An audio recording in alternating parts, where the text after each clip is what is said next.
कल की राजधानी रायपुर में गणेश उत्सव मुंबई बाद और भी जगहों के बाद में कहीं उत्सव होता है तो रायपुर शहर में चल प्रचल नाटिया भव्य तरीके से बनती है, भक्ति भाव के साथ में बनती है, श्रद्धा और आस्था के साथ में बनती है।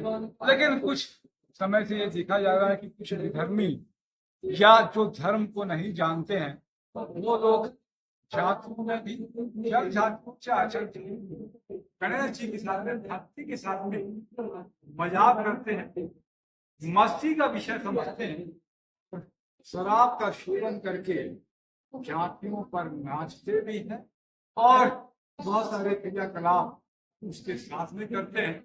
भगवान की शुद्धता इससे समाप्त हो रही है। बहुत सारे लोगों ने हम लोगों से शिकायत की, मैं अकेला नहीं हूँ, मेरे पास बताता हूँ वजह से कम से कम हजारों लोगों ने कहा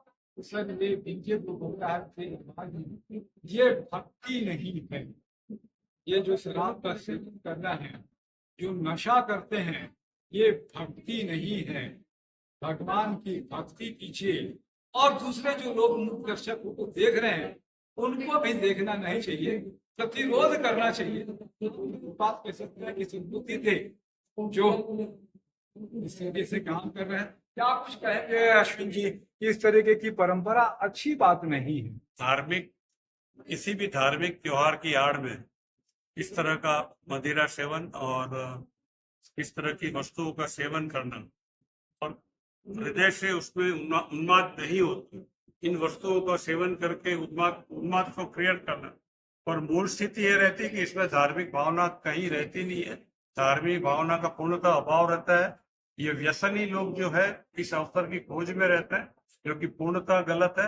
शासन और हम सबको चाहिए कि जितना हो सके इस तरह की कार्यवाहियों पर रोक लगाया जाए, जिससे धर्म की शुद्धता और पवित्रता स्थायी रह सके और आप और हम सब के मन में उसके प्रति जो विचार है काफी अच्छे से संचालित हो सके। होता क्या है कि इस तरह की वारदातें जब आगे बढ़ जाती हैं तो उसमें जो जो शुद्ध चीजें रहती है उनका भी अभाव हो जाता है, जो क्रमशः हमारे धार्मिक प्रवृत्तियों का ह्रास करते चला जाता है। और ये भावनाएं आगे बढ़ के जिसके परिणाम निश्चय तौर पे अच्छे होते ही नहीं है, इसको किसी भी तरीके से रोक लगाना चाहिए।